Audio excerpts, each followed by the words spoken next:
The video is getting recorded late today, and a little disclaimer, you might hear my baby boy squealing in the background in the other room because it's 9 o'clock and he still hasn't decided that it's time for him to go to sleep yet.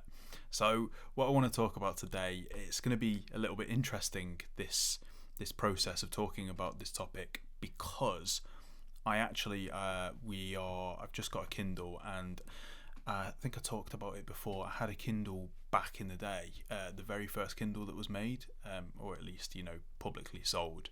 But I haven't had a Kindle since then because I do prefer reading physical copies. But I think at this point in time, this is going to actually benefit me, and I'm finding it quite useful so far. But I recently bought, as the second book that I bought on the Kindle, Tim Urban's new book, which I can't actually remember exactly what it's called, but I do have it on my phone here. What's Our Problem? What is Our Problem? A self-help book for societies. And Tim Urban, for those of you who don't know, writes a blog called Wait But Why, and it's fantastic. It's just a brilliant blog. He adds little diagrams on himself. But I just want to talk about this it's not a small idea, but it is one small idea in the context of the book, at the beginning of the book. But what's happened is that because I haven't figured out how to access my highlights from the Kindle, I can't access the exact quotes that I was going to use to talk about today. But that's fine, because one of the cool things when you're learning something, one of the most beneficial things that you can do is attempt to recall the information that you are trying to learn.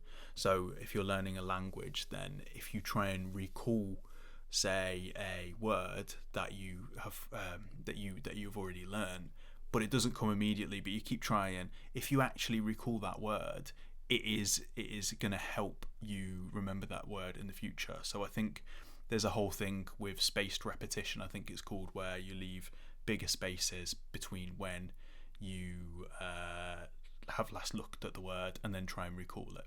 So what I'm going to try and do is just recall specifically what I read on this idea, and it was essentially the idea of that tech is a multiplier for, I guess, humanity, if you will. So at the beginning of the book, Tim has this big diagram, and it's from an article I think he wrote on his website initially called "The Story of Us," and it's like this big. I've not read loads of it yet, so I'm kind of like summarizing poorly here. But it's this idea of humanity and where we've come from and how we have developed as thinking beings and how we can move forward. And there's this diagram whereby he says, in the story of us, these are the pages of history, human history, so all of the time that we've been around for. And he says that one page is, I think it was like 10,000 years, or I don't know, a certain amount of years, and then so on and so forth. And the point that he eventually gets at is that we are on page 100, and the technological advances, or the changes from page to page to page to page, from group of years to group of years to group of years, were such that if you transported one person from one page to the next page, they would just about be okay, right up until we got to like 998, and then that person would be a bit like, whoa, you have this now and you have that, and then the 999 to 1000 pages would 999 to 100 pages would be like, what is going on? Or I think he said something like, oh, they'd keel over and die because they'd be that shocked about the changes. And he then goes on to talk about the fact that because technology is just developing exponentially, we are going to move in page 101, so in the near future, very soon, we're going to move into a world that is just insane. And of course, sometimes these things happen a lot slower than they're expected to, but at the rate of progress that we're having, especially with the breakthroughs with AI of late, and there's been a lot of concern ethically about this, and a lot of concern about what that might mean for our species in general. But Tim's statement, specific idea that I'm talking about here is this idea of tech being a multiplier. And what that means is that it's going to take all of the good things and make them 100x better, but it's also going to take all of the bad things and make them 100x better. So let me try and clear that up. Let's say wars, for example. Wars are now going to be fought with much more advanced technology. I talked in another video about the film All Quiet on the Western Front, about the introduction of tanks in the war, and how that was just like this horror. There was a scene where the tanks appeared and flamethrowers and stuff, and it was horrific. And now we are seeing wars fought with drones, the Ukraine-Russia conflict. We are seeing wars fought with drones and all sorts of other technology, and all these weapons that you hear about now, if you follow it at all, like these anti-tank guns that are like the guys just load on their shoulders and then shoot at the tanks. Wild. But then we're seeing technological warfare in all regards. And then on the better side, healthcare, we can now, people have smartwatches, don't they? Or they have like bands, like Whoop bands, where it can measure many different aspects of your health, i.e., on the lower level, your heart rate, but also your sleep. And that's only going to get more and more accurate as the years go on. That's very exciting. I was going to try and come up with like different examples of how I could foresee things either getting worse by 10x, 100x, and better by 10x, 100x. But all I came up with when I wrote my note on Evernote is my note is very small. I really like this idea of the possibility that on the health side of things, we would have personal access, or like the democratization, so maybe it was a lot cheaper to use, like body scanning software. So for some reason today, I worked out yesterday morning, and for some reason today in this shoulder I've had like just some tenderness.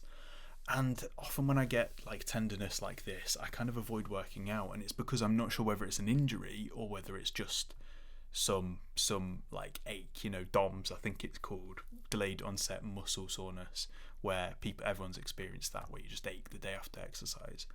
And if I had the access to be able to see, just out of curiosity too, if I was able to see what that looked like, I would be fascinated and I'd love it, because I like knowing why. I like knowing the why and the how about things, especially when it comes to my own health, because that gives me the better understanding, helps me conceptualize it, and also motivates me to fix it somehow. I don't really know how that works, but it does. So if I could see and also know whether that's an injury, or whether, say this scanning machine could then tell me, if you train today, if you work out today, you have a 5% of getting injured, or 15% of getting injured, and then it'd give you, think about that for sports and athletics and stuff like that. We're going to go into a wild world in every regard, but you can only imagine sports athletes get better every single year. The athletes that are playing football now are so much fitter than the ones from the past who used to have a beer and they do things like silly things. There's a story about, it's kind of irrelevant, there's a story about Liverpool, my team, the old players all passing a pound around on the pitch to see who ended up with it at the end of the game, and I think there was like a forfeit or something. But anyway, I've just kind of briefly touched on the idea there, but it is an interesting idea that because of tech, we are, whether or not we will get to some of the projections that people make, like AGI, artificial general intelligence, being realised and causing us big problems or not, whether we'll actually have that or not is like sort of not necessarily, it is relevant, but regardless of whether we reach the projections that people make, we are going to be living in a very different world in probably 50 years from now, and I'm very excited to see where that goes, especially on the good side of things, not so much on the bad side of things. I think I'm not because I'm right at the beginning of this Tim Urban book, and I'm going to make a video about it once I've finished, a different kind of video, but we'll talk about it another time. I think his whole idea with this book is technology and the world as it is moving at a speed that far exceeds how quickly we adapt as human beings in terms of being able to deal with our surroundings. So we're running on old software, and his book, I believe, is basically about trying to find a way to bring us up to date and make sure that we don't end up going down the bad side of things. And I think that's an honourable book to write. So yeah, I'm gonna. There's loads of cool ideas in this book, but I'll leave it there for now and just have a little think about that. And what would you like to see in terms of massive technological advances, and how can you foresee things going very, very wrong? I'd be interested to know. Let me know in the comments. But for now, I'm going to leave you and wish you a happy evening, a happy morning, a happy afternoon. Enjoy your lunch, enjoy your dinner, any food you're eating, and just go out there and do your best today, and then come home happy, because all you can do is try your hardest. Cool. Bye bye.